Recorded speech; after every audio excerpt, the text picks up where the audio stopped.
నమస్తే, welcome to Suman TV. Credit కార్డులు తీసుకొని ఆ ఊబి నుంచి బయటపడలేక చాలా మంది ఈ మధ్యలో అఘాయిత్యాలు చేసుకున్నటువంటి సందర్భం. దీనికి సంబంధించి మనం మాట్లాడదాం. మనతో పాటు ప్రముఖ హైకోర్టు అడ్వకేట్ పూజారి నాగేశ్వర్ గారు ఉన్నారు. క్రెడిట్ కార్డులు తీసుకొని చాలా మంది ఆత్మహత్యలు చేసుకుంటున్న వార్తలు కూడా చూస్తాం. ఒకవేళ ఆ ఊబిలోకి పడిపోయినటువంటి వారిని బయటికి తీసుకురావాలంటే ఏం చేయొచ్చు? జనరల్గా క్రెడిట్ కార్డ్స్ తీసుకోవడం వల్ల ఎవరు ఆత్మహత్య చేసుకోరు.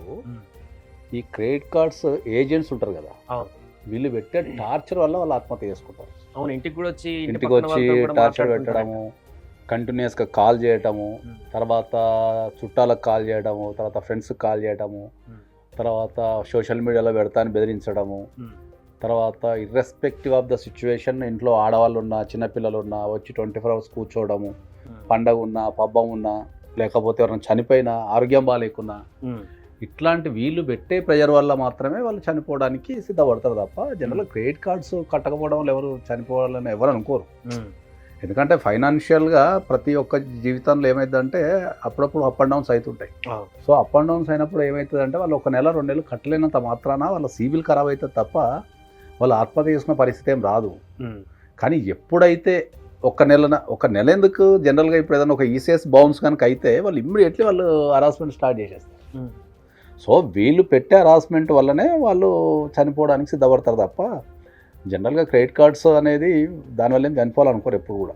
సో జనరల్గా లోన్ యాప్స్ తీసుకుంటే వాళ్ళు అబ్యూస్గా కంటెంట్ పెట్టడం అట్లాంటి వాళ్ళని టార్చర్ చేస్తారని చూస్తుంటాం. బట్ క్రెడిట్ కార్డ్కి సంబంధించిన ఏజెంట్లు కూడా ఇంత టార్చర్ చేస్తుంటారు. Both are same. అవి ఓన్లీ డిఫరెన్స్ తప్ప నీకు లోన్ యాప్స్ అయినా క్రెడిట్ కార్డ్స్ అయినా ఏమవుతుందంటే ప్రధానంగా జరిగే తప్పు ఎక్కడుంది అంటే బ్యాంక్స్ ఏమైతే జనరల్గా బ్యాంక్స్ వసూలు చేసుకోవాలి కదా, బ్యాంక్స్ ఏం చేస్తాయి థర్డ్ పార్టీకి ఇస్తాయి. ఓకే, ఏది ఏజెంట్లకు ఇస్తాయి. ఈ ఏజెంట్లు ఎవరైతే థర్డ్ పార్టీ ఏజెంట్లకు ఇస్తారో వీళ్ళకి ఏంటంటే టార్గెట్ ఉంటుంది, వీళ్ళకి ఇంత వసూలు చేస్తే దాంట్లో ఇంత కమిషన్ అని ఉంటుంది.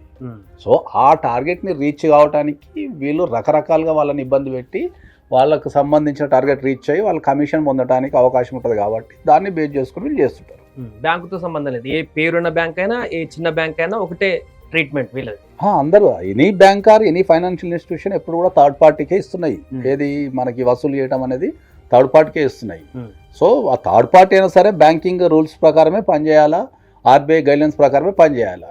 ఎవరికి కంప్లైంట్ ఇస్తారు, ఎవరికి కంప్లైంట్ ఇవ్వలేరు కదా అనే ఉద్దేశంతో వీళ్ళు తెగరెచ్చిపోతుంటారు. ఏదన్నా కారణం వల్ల మనం పోలీస్ స్టేషన్ పోయి కంప్లైంట్ ఇచ్చినా కూడా అక్కడ మ్యాక్సిమం పోలీస్ వాళ్ళు నువ్వు తీసుకున్నావు కదా కట్టాలి కదా అని అంటారు తప్ప లా మాట్లాడరు ఎప్పుడు.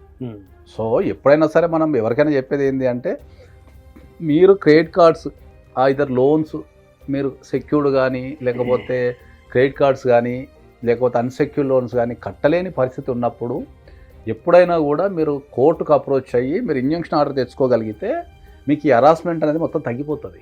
అంటే అది ఎట్లా అప్రోచ్ కావాలి సార్? ఎవరికి చాలా మందికి ఇదే తెలియదు. ఒక 2-3 లక్షల క్రెడిట్ కార్డు ఉందంటే అది కట్టలేకపోవడం వల్ల వచ్చే టార్చర్ తోటి ఇంకా ఆల్టర్నేట్ సోర్స్ ఆలోచించక మెంటల్ గా ప్రెజర్ అయిపోయి ఏదో చేసి చాలా మందికి మనకు లీగల్ ఎడ్యుకేషన్ మీద అవగాహన లేదు ఫస్ట్ ఆఫ్ ఆల్. సో ప్రతిదానికి కోర్టు అప్రోచ్ కావచ్చు, కోర్టు అప్రోచ్ అయితే మనకు రిలీఫ్ వస్తుందని అవగాహన లేదు చాలా మందికి. దట్ ఈస్ ద ప్రాబ్లమ్ ఇక్కడ. మేము క్రెడిట్ కార్డ్స్ తీసుకున్నాం కట్టాల్సిందేనేమో లేకపోతే కట్టకపోతే చనిపోవాలేమో ఇట్లాంటి ఆలోచనలతోనే ఉంటారు తప్ప ఏదన్నా కారణం వల్ల ఫైనాన్షియల్ లాస్ కనుక అయితే క్రెడిట్ కార్డ్స్ తీసుకొని కానీ పర్సనల్ లోన్స్ తీసుకొని కానీ ఏదన్నా కారణం వల్ల కనుక మనం కట్టలేకపోతే అంటే మనకి ఇంట్లో ఎప్పుడూ ఒక తిరిగి ఉండదు కదా. కొన్ని సందర్భాలలో పెళ్ళిళ్ళు జరగచ్చు, ఆరోగ్యాలు ఖరాబ్ కావచ్చు, లేదా మనకు జాబ్ వెళ్ళచ్చు, జాబు పోవచ్చు, కొన్ని సందర్భాల్లో దొరకకపోవచ్చు, ఇమీడియట్లీ అనుకున్నట్టు దొరకకపోవచ్చు. కాబట్టి అప్పుడు మన దగ్గర ఉన్న ఏదైతే ఈ రిజర్వ్ నిధులు ఉంటాయో అవి వాడుకొని బతుకుతాం మనం. కొన్ని సందర్భాల్లో మిస్మేనేజ్మెంట్ అవుతుంది. అది 100లో ఒక 10%, 15% మిస్మేనేజ్మెంట్ అవుతుంటుంది అది. సో అయినప్పుడు ఏంటి అంటే ఇట్లాంటి పరిస్థితి వచ్చినప్పుడు మీరు డైరెక్ట్గా మీరు కోర్టుని అప్రోచ్ అయ్యి కోర్టులో కనుక మీరు ఇంజంక్షన్ ఆర్డర్ వేసుకోగలిగితే మీరు డెఫినెట్లీ మీరు దాని నుంచి సేవ్ అవుతారు. మీరు ప్రధానంగా మీరు ఈ టార్చర్ నుంచి మాత్రం 100% సేవ్ అవుతారు. అంటే దీనికి ఎట్లా అప్రోచ్ కావాలంటారు? ఎవరిని అప్రోచ్ కావాలంటారు? అడ్వకేట్ని అప్రోచ్ అయితే సరిపోతుంది. మీరు ఎనీ అడ్వకేట్ని మీరు అప్రోచ్ అయిపోయి మీరు అది డెఫినెట్గా మీరు కనుక ఇంజక్షన్ ఆర్డర్ కనుక మీరు ఫైల్ చేయమని అడిగితే వాళ్ళు చేసేస్తారు. అంటే కంప్లీట్గా రిలీఫ్ వస్తుందా సార్, లేకపోతే డెఫినెట్లీ మీకు హరాస్మెంట్ నుంచి అయితే 100% రిలీఫ్ వస్తుంది. ఓకే, తర్వాత కట్టాలా వద్దా అనేది అంటే మీకు బ్రీతింగ్ పీరియడ్ అయితే వస్తుంది. ఓకే, అంటే కొంత టైం పీరియడ్ వస్తుంది. Breathing period 1 year, 2 years, 3 years breathing period అయితే వస్తుంది. దాని తర్వాత ఏం చేద్దాం అనేది దాని నెక్స్ట్ లెవెల్లో we have to discuss. Final గా సార్, అంటే ఈ క్రెడిట్ కార్డులు తీసుకొని ఈ రకమైనటువంటి పరిస్థితుల్లోకి ప్రజలు వెళ్తున్నటువంటి సందర్భంలో అసలు దాన్ని మెయింటైన్ చేయడం ఉత్తమం అంటారా, దాని జోలికి పోకపోవడం ఉత్తమం అంటారా?